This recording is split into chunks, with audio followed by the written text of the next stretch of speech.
আম্মা বাদ। গতকাল নানিয়ারচর সরকারি মডেল উচ্চ বিদ্যালয় কর্তৃক আয়োজিত পবিত্র ঈদে মিলাদুন্নবী সাল্লাল্লাহু আলাইহি ওয়াসাল্লাম 2025 উপলক্ষে আমাদের মাঝে উপস্থিত রয়েছেন আমাদের সকলের শ্রদ্ধাভাজন প্রধান শিক্ষক জনাব মোহাম্মদ রাহিমা স্যার মহোদয়। আমাদের মাঝে উপস্থিত রয়েছে আমাদের সকলের শ্রদ্ধাভাজন সহকারী প্রধান শিক্ষিকা উপস্থিত রয়েছে মাধ্যমিক শিক্ষা অফিস থেকে হুমায়ুন ভাই এবং আমার সঙ্গে অবস্থানরত শিক্ষার্থী বন্ধুরা, সবার প্রতি আমার সালাম। আসসালামু আলাইকুম ওয়া রাহমাতুল্লাহি ওয়া বারাকাতুহু। সর্বপ্রথম মহান আল্লাহর কাছে লাখো কোটি শুকর আদায় করছি যে আল্লাহ রাব্বুল আলামিন আমাদেরকে নানিয়ারচর মডেল বিশ্ববিদ্যালয় বিশ্বনবী সরওয়ারে কায়নাত জনাবে মুহাম্মদুর রাসূলুল্লাহ সাল্লাল্লাহু আলাইহি ওয়াসাল্লাম এর জন্ম বা মৃত্যু সম্পর্কে ঈদে মিলাদুন্নবী সাল্লাল্লাহু আলাইহি ওয়াসাল্লাম উপলক্ষে আমাদেরকে একটা অনুষ্ঠান করার মতো যে আল্লাহ ব্যবস্থা করে দিয়েছেন, শুকর আদায় করে আলহামদুলিল্লাহ। আমাদের যে আজকের বিষয়টা হচ্ছে ঈদে মিলাদুন্নবী সাল্লাল্লাহু আলাইহি ওয়াসাল্লাম। ঈদ শব্দের অর্থ খুশি আর মিলাদুন ওলিদুন আরবি শব্দ, ওলিদুন শব্দের অর্থ জন্ম। রাসূল পাক সাল্লাল্লাহু আলাইহি ওয়াসাল্লামের জন্ম উপলক্ষে আমরা খুশি। ঈদে মিলাদুন্নবী সাল্লাল্লাহু আলাইহি ওয়াসাল্লাম আল্লাহ হাবিব বিশ্বনবী জনাবে মুহাম্মদ রাসূলুল্লাহ সাল্লাল্লাহু আলাইহি ওয়াসাল্লাম 570 খ্রিস্টাব্দে 12 রবিউল আউয়াল এই তারিখে সে আল্লাহ রাব্বুল আলামিন তাকে দুনিয়া পাঠিয়েছিলেন। এজন্য তাকে ঈদে আমরা ঈদে মিলাদুন্নবী পালন করে থাকি। তো স্বাভাবিক যে কারো ঘরের ভিতরে যদি একটা সন্তান আসে, সে সন্তানটার জন্য তারা কি আনন্দিত হয়, খুশি হয়। তো বিশ্বনবী সে এমন একজন ব্যক্তি যে লাউলা কালামা খলাকুল আখলাক হাদিসে কুদসির ভিতরে আছে যে তাকে যদি সৃষ্টি করা হইতো এই পৃথিবীর ভিতর কিছুই সৃষ্টি করা হতো না। আর বিশ্বনবী জনাবে মুহাম্মদ রাসূলুল্লাহ সাল্লাল্লাহু আলাইহি ওয়াসাল্লামকে আল্লাহ রাব্বুল আলামিন দুনিয়ায় পাঠিয়েছে শুধু যে মুসলমান জাতিটা না, শুধু যে মানুষ, শুধু মানুষ জাতির জন্য না, পৃথিবীর ভিতরে যত মাখলুক রয়েছে সমস্ত মাখলুকের জন্য বিশ্বনবী জনাবে মুহাম্মদ রাসূলুল্লাহ সাল্লাল্লাহু আলাইহি ওয়াসাল্লাম রহমত স্বরূপ। আল্লাহ তাআলা আমাদের কোরআনুল কারীমের ভিতরে ঘোষণা করছেন ওমা আরসালনাকা ইল্লা রাহমাতুল লিল আলামিন, যে হে নবী আপনাকে বিশ্ববাসীর জন্য মানে দুনিয়ার ভিতরে যত মাখলুক রয়েছে সমস্ত মাখলুকের জন্য আপনাকে পাঠানো হয়েছে রহমত স্বরূপ। আমাদের এখানে যেটা অনুসরণ করার বিষয় সেটা হয়েছে সে সম্পর্কে আল্লাহ কোরআনে বলেছেন লাকাদ কানা লাকুম ফি রাসূলিল্লাহি উসওয়াতুন হাসানাহ।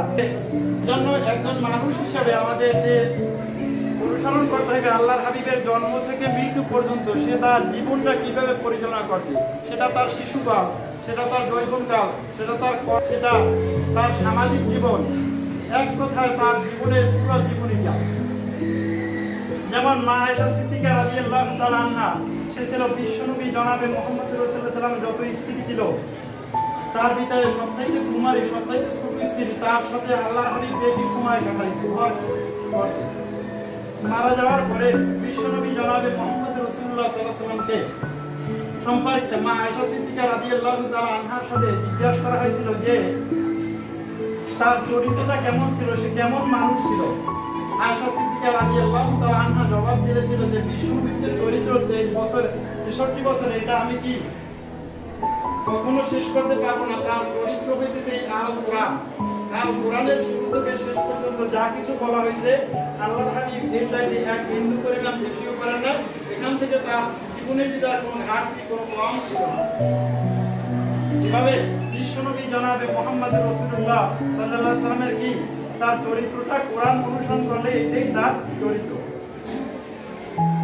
এরপরে ওমা আরসালনাকা রাহমাতুল লিল আলামিন, যে বিশ্বনবী জনাবে মুহাম্মদ রাসূলুল্লাহ সাল্লাল্লাহু আলাইহি ওয়াসাল্লাম যে রহমত স্বরূপ, আমি বলছি শুধু মুসলমান, শুধু মানুষ জাতি না, সমস্ত মাখলুকের জন্য। তার উপরে দুই তিনটা কথা বলেই আমি আলোচনা শেষ করব। আল্লাহর হাবিব বিশ্বনবী জনাবে মুহাম্মদ রাসূলুল্লাহ সাল্লাল্লাহু আলাইহি ওয়াসাল্লাম যখন ছোট ছিল তখন মা হালিমা রাদিয়াল্লাহু তাআলা আনহা এর ঘরে সে লালিত পালিত হয়েছিল, যে এত রহমত স্বরূপ ছিল যে হালিমার বকরিগুলো যেই মাঠে যাইতো সে মাঠে ঘাসে পরিপূর্ণ করে দিয়েছিল আল্লাহ তাআলা, যে তার বকরিগুলো দিন দিন তার শরীর মোটা তাজা হয়ে গেছে। আর পার্শ্ববর্তী যে মানুষের বকরিগুলো ছিল তাদের বকরির শরীর ছিল জীর্ণ শীর্ণ, খুব নগণ্য। এখান থেকে বোঝা যায় যে সে একটা বকরির জন্য সে ছিল রহমত স্বরূপ, যে ঘরে থাকতো সেই ঘরের বকরিগুলা তার আগমনের কারণে মোটা তাজা হয়েছিল। বিশ্বনবী জনাবে মুহাম্মদ রাসূলুল্লাহ সাল্লাল্লাহু আলাইহি সাল্লামকে যখন মা হালিমাতুস সাদিয়া রাদিয়াল্লাহু তাআলা আনহা তায়েফ থেকে মক্কায় আনার জন্য গিয়েছিল, মা হালিমাই বর্ণনা করছেন যে আমার যতগুলো সাওয়ারি তায়েফ থেকে মক্কায় গেছিল সবচাইতে আমার সাওয়ারিটা ছিল দুর্বল, আমার সাওয়ারিটা ছিল সবচাইতে ছোট, এবং যাওয়ার সময় সবার পিছনে পিছনে সে গেছিল, অন্য সমস্ত সাওয়ারিগুলো কি আগে চলে গেছিল। যখন জনাবে মুহাম্মদ রাসূলুল্লাহ সাল্লাল্লাহু আলাইহি সাল্লামকে ওই সাওয়ারির উপর ধরলো, মা হালিমাতুস সাদিয়া রাদিয়াল্লাহু তাআলা আনহা বর্ণনা করেন যে তোলার পরে এবার যখন মক্কা থেকে তায়েফে রওনা হইলাম, সমস্ত সাওয়ারিকে ওভারটেক করে অতিক্রম করে আমার হালিমার যে সাওয়ারিটা এই যে তায়েফে সর্বপ্রথম পৌঁছে গেল, এবং তার যে সাওয়ারি এটা সমস্ত সাওয়ারি থেকে শক্তিশালী হয়ে গেল। কার কারণে? বিশ্বনবী জনাবে মুহাম্মদ রাসূলুল্লাহ সাল্লাল্লাহু আলাইহি সাল্লামের কারণে। এজন্য কি? এজন্য তাকে বলা হয়েছে সমস্ত মাখলুকের জন্য আল্লাহর হাবিব ছিল কি? রহমত ছিল। একজন অমুসলমানের প্রতি বিশ্বনবী জনাবে মুহাম্মদ রাসূলুল্লাহ সাল্লাল্লাহু আলাইহি সাল্লামের যে ভালোবাসা, যে তার মহব্বত, আল্লাহর হাবিব হাদিস শরীফের ভিতরে আছে যে একদা সে দরিদ্র ছিল, এক ইহুদির কাজ করতে গেছিল, কি সে বালতি বইরে পানি তুলতে দেবে কূপ থেকে, এক বালতি পানি তুললে তাকে 3টা খেজুর দেওয়া হবে। 3 বালতি পানি তোলার পরে যে বালতি দ্বারা তার হাত থেকে ছুটে কি করলো, কূপের ভিতরে পড়ে গেছিল। বিশ্বনবী জনাবে মুহাম্মদ রাসূলুল্লাহ সাল্লাল্লাহু আলাইহি সাল্লাম যখন বালতি পড়ে গেল কূপের ভিতরে, ইহুদি উপস্থিত হয়ে গেল, সে কি করলো, তাকে 3 বালতির জন্য 9টা খেজুর দিল এবং হাত দ্বারা আল্লাহর হাবিবকে একটা চড় মারলো। বিদায় করে বিশ্বনবী জনাবে মুহাম্মদ রাসূলুল্লাহ সাল্লাল্লাহু আলাইহি সাল্লামের সেখানে উচিত ছিল যে কেন চড় মারলো, তার প্রতিশোধ গ্রহণ করা। আল্লাহর হাবিব ওই ইহুদির হাত ধরে জিজ্ঞাসা করেছিল যে ভাই তুমি কি হাতে ব্যথা পেয়েছো কিনা, এভাবে তোমার হাতে ব্যথা লাগছে কিনা, এভাবে তার মাথায় পুষা দিয়েছিল। আল্লাহর হাবিব বিশ্বনবী জনাবে মুহাম্মদ রাসূলুল্লাহ সাল্লাল্লাহু আলাইহি সাল্লাম যখন তার নিজ দিকে চলে গেল, ইহুদি হাতের ভিতর যারা যন্ত্রণা করতেছে, যে হাত দ্বারা বিশ্বনবীকে চড় মারছে, সে অস্থির হয়ে তার হাতকে নিজের হাত নিজে কেটে ফেললো। 2 খণ্ডিত করার পরে সে এরপর সুস্থ হইতে পারে না, এক হাত ডান হাতকে বাম হাত দ্বারা ধরে ওই ইহুদি আল্লাহর হাবিবের দরবারে উপস্থিত হলে, ইয়া রাসূলুল্লাহ ইয়া হাবিবাল্লাহ, আপনি যে আখির জামানা নবী, এখানে কোনো সন্দেহ নাই, যদি আপনি সত্যিকার নবী হয়ে থাকেন আমার হাতকে আপনি জোড়া লাগিয়ে দেন। ওই ইহুদি হাত ধরে বিশ্বনবী জনাবে মুহাম্মদ রাসূলুল্লাহ সাল্লাল্লাহু আলাইহি সাল্লাম যখন একটা কি মুসা দিল, সে আবার তার হাতটা শরীরের সাথে জোড়া লেগে গেল। ইহুদি বলল আমি আপনার হাত ধরে আজকে মুসলমান হয়ে যাব। আল্লাহর হাবিবের হাত ধরে কলেমা পড়ে মুসলমান হয়েছিল। এভাবে ছিল বিশ্বনবী জনাবে মুহাম্মদ রাসূলুল্লাহ সাল্লাল্লাহু আলাইহি সাল্লামের ইসলাম প্রচার। তার আদর্শের কারণে মানুষ ইসলাম গ্রহণ করে। বিশ্বনবীর এই আদর্শ, বিশ্বনবীর যে আদর্শ, তার জীবনী, তার 63 বছরের জীবনী, এটা কোরআনুল কারীমের ভিতর 30 পারার ভিতর 114টা সূরায় বর্ণনা করা হয়েছে। বিশ্বনবীর জীবনী এটা সামান্য সময় আলোচনা করে শেষ করা যাবে না। আমার সর্বশেষ যে কথা সমস্ত শিক্ষার্থীদের প্রতি, আমরা কি তার জীবনীটা পড়বো, পড়ার পরে তার জীবন অনুযায়ী আমার জীবনটা কি গঠন করার চেষ্টা করব। যদি তার জীবন অনুযায়ী আমার জীবনটা গঠন করতে পারি, তবে আমাদের সমাজের ভিতর কি শান্তি প্রতিষ্ঠিত হবে। আমাদের সমাজের ভিতর যত জুলুম, অত্যাচার, নির্যাতন, অতিরায় দূর হয়ে যাবে একমাত্র তার কি জীবনীটা যদি আমরা অনুসরণ করতে পারি। আল্লাহ রাব্বুল আলামিন আমাদের প্রত্যেককে যেন বিশ্বনবীর জীবনী জানা, এরপরে আমল করা আল্লাহ তাআলা কি করে তৌফিক দান করে।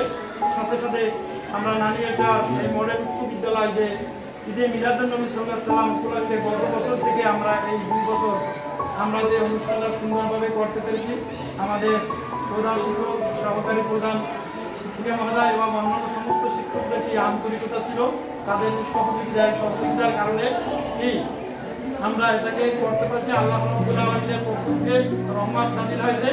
সাথে সাথে আমি আশা করবো যে এই অনুষ্ঠানটা যেন আমরা যতদিন এই স্কুল থাকবে ইনশাআল্লাহ আমাদের অনুষ্ঠানটাকে প্রতি বছর করতে পারি। আল্লাহ যেন আমাদের সকলকে তৌফিক দান করেন। আমিন। আসসালামু আলাইকুম ওয়া রাহমাতুল্লাহি ওয়া বারাকাতুহু। আসসালামু আলাইকুম ওয়া রাহমাতুল্লাহি ওয়া বারাকাতুহু। আমার নাম মাহফুজা আক্তার। আমি আপনাকে নাটক পরিবেশন করছি। রহমতে আমার নাম সামিয়া আক্তার। আমি একটি নাচ বলবো।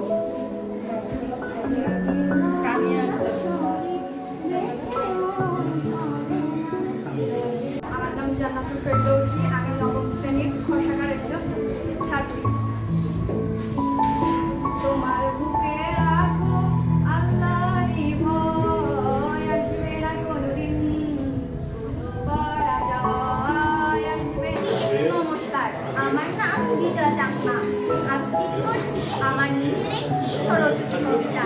আমি কবিতাটির নাম দিয়েছি হে মহাপুরুষ।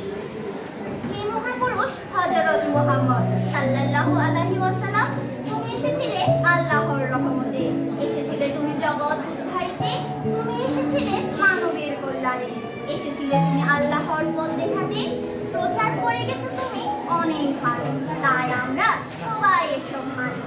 মানুষ মানুষই ভাই, সবাই পরস্পর সমান।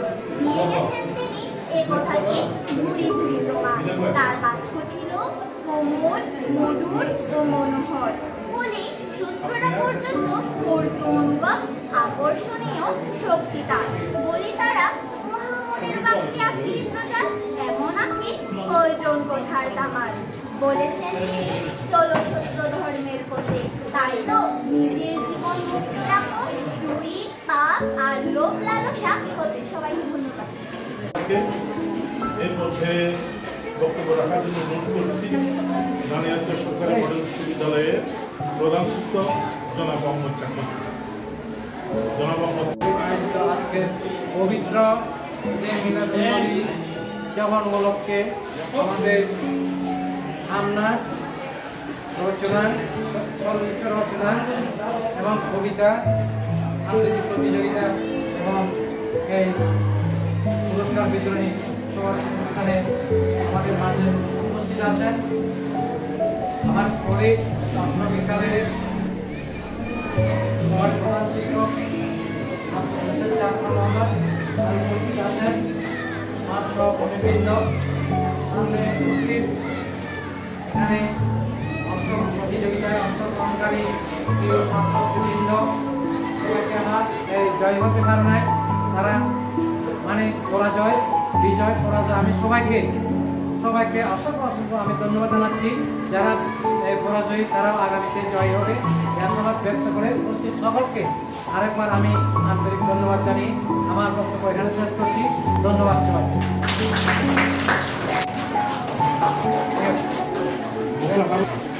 হ্যাঁ, এটা দিচ্ছি। প্রথম বিজয় চাকমা।